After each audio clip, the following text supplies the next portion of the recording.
하나님 주신 말씀 신약성경 고린도후서 1장 3절에서 4절 말씀 우리 한 절씩 교독하겠습니다. 제가 3절 보고 여러분이 4절 보시면 되겠죠. 찬송하리도다 그는 우리 주 예수 그리스도의 하나님이시요 자비의 아버지시요 모든 위로의 하나님이시며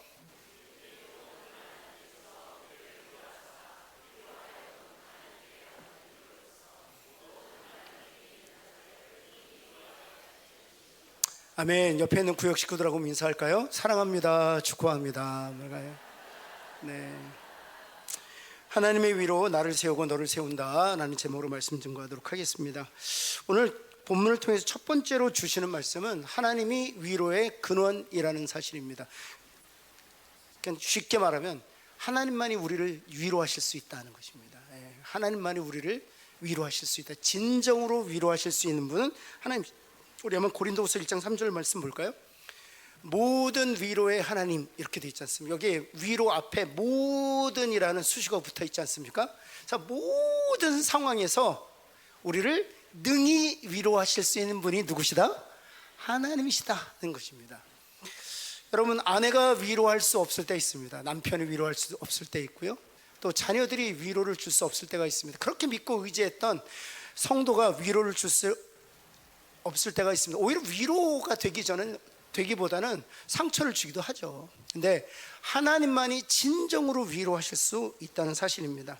한번 욥 한번 보세요. 친구들이 그렇게 찾아서 욥을 위로했지만 욥에게 위로를 줄 수가 없었습니다. 왜냐하면 우리에게 한계가 있기 때문이죠. 그러나 하나님이 위로하셨을 때 욥이 회복됐죠. 그래서 하나님이 위로하신다는 사실입니다. 다윗 역시 마찬가지입니다. 용사들이 있었지만 그 용사들이 다윗을 위로할 수 없었습니다. 동굴에서 만나주신 하나님이 다윗을 위로할 수 있었던 것이죠. 여러분, 그렇다면 하나님께서 어떻게 위로하시느냐? 말씀과 기도, 성령 충만으로 위로하세요. 한번 따라해봐요. 말씀, 기도, 성령 충만. 그 세 가지 방식으로 우리를 위로하세요. 우리가 힘이 들고 지칠 때 말씀이 우리를 생기 있게 하죠. 말씀이 우리를 회복시키죠. 절망 가운데 소망을 얻습니다. 하나님의 말씀이 우리를 위로하시고요, 또 기도 가운데 세미한 음성으로 우리를 위로하세요. 때로는 우리 눈물을 영혼의 고름이라고 하잖아요. 그래서 막 눈물을 쏟고 나면 위로가 될 때가 있어요. 여러분뿐만 아니라 성령 충만이 왜 위로인가? 성령의 열매를 보면 그렇습니다. 앞에 세 가지 뭐죠? 사랑, 희락, 화평. 성령께서 주시는 열매를 누리면 우리가 위로받을 수 있어요. 기쁨이 나고 화평케 하는 은혜를 주시면. 여러분, 하나님께서 말씀으로 여러분을 위로하시고 기도 가운데 위로하시고 또 성령 충만으로 위로하시기를 예수님 축원합니다. 두 번째는요, 우리가 먼저 위로를 받아야 된다는 사실. 이게 말이 안 되지만 옆에 있는 분에게 하나님의 위로를 받으시기 바랍니다. 뭐랄까요? 이게 말한다고 위로를 받는 게 아니거든요. 우리가 그렇지 않습니까? 위로한다 그럴 때 위로가 됩니까? 하나님의 위로가 정말 여러분들에게 있기를 예수 그리스도는 다시 한번 축원합니다. 우리 고린도후서 1장 4절에 하나님께서 바울을 통해 약속하셨는데 모든 환난 중에서 우리를 어찌하신다? 그렇죠, 거짓말 같죠? 그러나 거짓말이 아니란 말이에요. 하나님이 모든 환난 중에서 우리를 능히 위로하신다는 게, 이 위로를 먼저 누리시기를 예수 그리스도는 축원합니다. 이유가 두 가지가 있어요. 먼저 위로를 받아야 우리가 견고해질 수 있기 때문에 그렇습니다. 우리가 견고해질 수 있기 위해서는 하나님의 위로가 필요해요. 두 번째는 다른 사람을 위로하기 위해서 우리가 위로가 필요하다는 사실입니다. 여러분, 고린도후서 1장 4절 말씀에 보면 사실 그 내용을 함의하고 있거든요. 고린도후서 1장 4절 말씀에 보면 이렇게 되어 있습니다. 하나님께 받는 위로로서 모든 환난 중에 있는 자를 능히 위로하게 하신다, 이렇게 되어 있습니다. 이게 무슨 뜻이냐? 우리의 경험으로는 위로할 수 없다는 거예요. 우리의 지식으로는 결코 누군가를 위로할 수 없다는 거예요.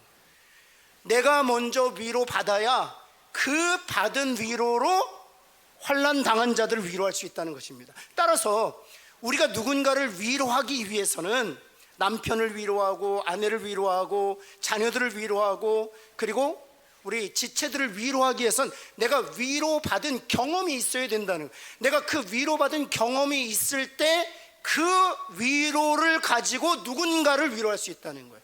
내가 위로할 수 없는 것은 그 위로받은 경험이 없기 때문이에요. 그 위로받은 경험이 있으면 그 경험으로 누군가를 위로할 수 있다는 것이죠. 한번 베드로 한번 보세요. 여러분 지치고 낙심되었을 때 주님 부인했지 않습니까? 그래서 그물질하고 있을 때 주님이 찾아가셔서 위로합니다. 내가 나를 사랑하느냐, 내가 나를 사랑하느냐, 내 양을 먹이라, 내 양을 치라. 다시 위로하십니다. 그를 회복시키시죠. 그 위로를 받았던 경험이 있었던 베드로이기 때문에 베드로 전서에서 그가 이렇게 성도들을 위로합니다. 한번 읽어볼까요? 5장 6절 같이 한번 읽어볼까요? 시작. 그러므로 하나님의 능하신 손 아래서 겸손하라. 때가 되면, 그렇죠, 때가 되면 너희를 어찌하신다? 높이신다. 지금은 낮아짐의 그 과정을 지내고 있지만 때가 되면 높이시리라. 이미 누가 이 위로를 경험했기 때문이에요. 그렇죠. 낮아짐도 경험하고 회복되는 것을 이 모든 프로세스, 순환을, 영적 순환을 경험했기 때문에 누군가를 그 위로로서 위로할 수 있는 것이죠. 사랑하는 성도는 먼저 위로 받으시기를 주님의 이름으로 축원합니다. 그래서 견고해지시고 그 위로로 누군가를 위로하실 수 있기를 바랍니다. 세 번째는 우리는 다른 사람을 위로해야 된다. 또 말도 안 되는데 한번 해볼까요? 옆에 당신을 위로합니다. 이 말이 안 되지만 그런다고 위로가 되는 게 아니거든요. 한 번째, 여러분들을 위로합니다. 여러분 위로가 되세요? 그래 말이 안 되지만 그래야 된다는 거예요. 여러분 보시면 고린도후서 1장 4절 말씀에 보면 환난 중에 있는 자들 능히 위로하게 하신다. 그렇죠. 우리를 부르시고 위로하신 이유는 환난 당한 줄. 여러분 스몰 그룹이 왜 필요합니까? 이 오후에 우리를 귀찮게 붙잡아가지고 그것도 구역으로 묶어놔가지고 빠져나갈 수도 없이 말이야. 내년도에는 구역장 내가 그만두고 말 거야 막. 여러분 왜 우리를 이렇게 구역으로 묶으시냐? 위로해 주기 위해서요. 하나님이 먼저 여러분을 위로하시고 그 위로로 우리가 모여서 누군가를, 여러분 우리는 다 위로가 필요한 사람입니다. 세상에서 지치고 낙심한 영혼들 아닙니까? 위로가 필요해서 우리를 하나님께서 묶으신 거예요. 저는 우리 교회 모든 스몰 그룹이, 그것이 구역이든 그것이 전도회든 정말 진정한 하나님의 위로가 있는 그런 스몰 그룹 되기를 정말 기도하고 부탁하고 축복합니다. 여러분 대표적인 케이스가 누구냐 하면 다윗이에요. 다윗이 위로를 얻잖아요. 동굴에서 하나님께서 위로를 얻지 않습니까? 그리고 나서 제가 일전에도 말씀드렸지만 사울의 손자 누구를 찾았어요? 무비보셋을 찾았어요. 무비보셋은 도망가다가 떨어져서 두 다리를 저른 장애인이었습니다. 여러분 아시지만 율법에 의하면 장애인은 성전에 들어가 하나님 앞에 예배 드릴 수 있는 자격을 박탈당했어요. 세상에서 버림받은 사람이었습니다. 그런데 다윗이 찾아내서 자신의 식탁, 왕의 식탁에서 먹게 하죠. 그것 하나로 위로를 받는 거예요. 제가 일전에 잠깐 말씀드렸지만 이 위로라는 단어는요, 이게 영어로 comfort거든요. C-O-M, com이라는 단어하고 fort, F-O-R-T인데요. 이게 어떤 단어냐면 com이라는 단어는 함께하다 이런 단어예요. community 뭐 이러니까 함께하다라는 뜻이에요. 근데 이 fort라는 단어는 뭐냐면 요새란 뜻입니다. 요새. 그래서 위로란 그 사람의 편이 돼서 요새가 돼주는 게 위로예요.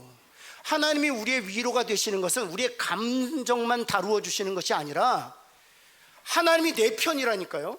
그래서 내 편이 되셔서 든든한 요새가 되어 나를 지키신다는 거예요. 다른 사람들이 나를 비방하고 다른 사람들이 나를 손가락질해도 하나님이 내 편이 되셔서 나를 지키신다. 그게 위로거든요. 한번 여러분 보세요. 제가 어렸을 때 친구들한테 놀림당하고 목사 아들이라고 놀림당하고 막 때리고 그래서 막 울 때 저기서 어머니가 나타나는 거예요. 어머니가 나타나 누구야? 이러진 않으셨어요. 저희 어머니가 되게 온유하신 분이라 누가? 얼마나 든든한지 몰라요. 그게 위로인 거예요. 낙심이 된 마음을 그리고 꼭 저를 안아주시고 괜찮다고.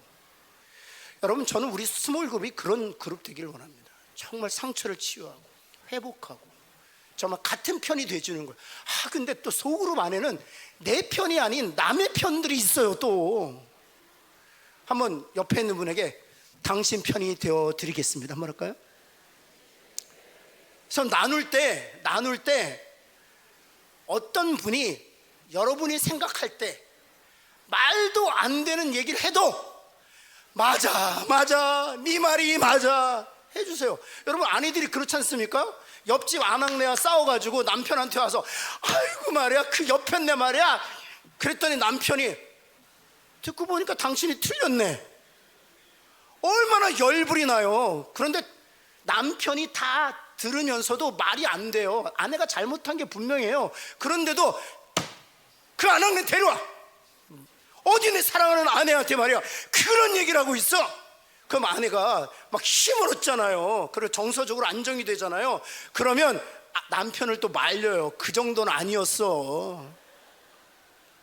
여러분 위로란 그런 거예요. 오늘 우리가 함께 보았지만 여러분 이스라엘 백성들이 말도 안 되잖아요. 축복을 받을 이유가 없잖아요. 그런데 위로란 하나님이 그들의 편이 되시기로 결정한 거예요. 여러분 오늘 말씀으로 서로 위로합시다. 하나님은 거짓말 안 하시고 변하지도 않으시고 약속을 이루십니다. 한번 축복할까요? 옆에 있는 분에게.